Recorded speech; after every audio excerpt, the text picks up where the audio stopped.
khairuman sambas, khairuman sambas, khairuman sambas. Dikir di negara Brunei Darussalam melalui evolusi yang dimulakan pada mulanya dengan disebut dengan dikir Brunei, dan ada usaha untuk memperbaiki dari segi sebutan dan juga tajwid-tajwid, lalu dikenali dengan dikir Syarafil Anam.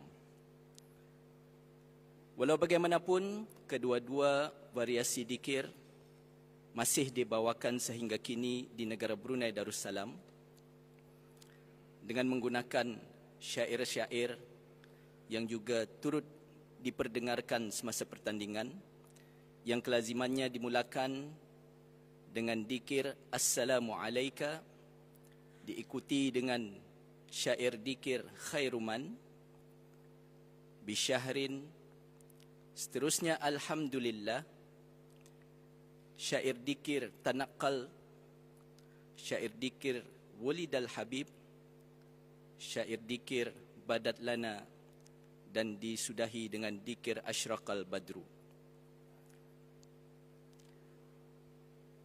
Dalam dikir Brunei, banyak variasi lagu daripada syair-syair yang telah dinyatakan tadi.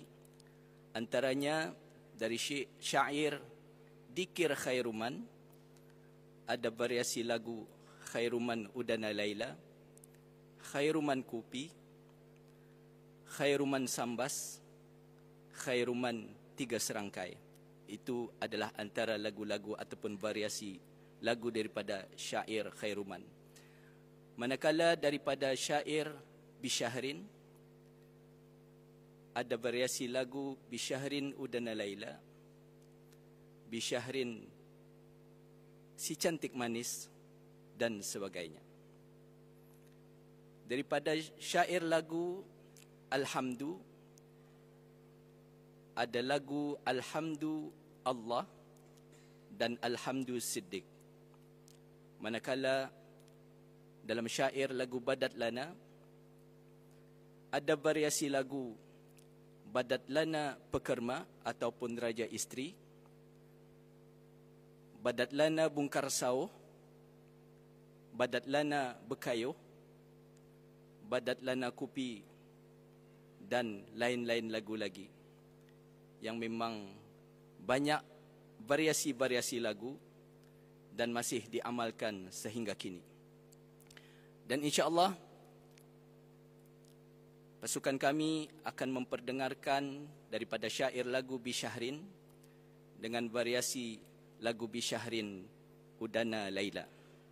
Nikmati akan lagu Bisyahrin Udana Laila yang sebentar lagi akan kami perdengarkan. Terima kasih.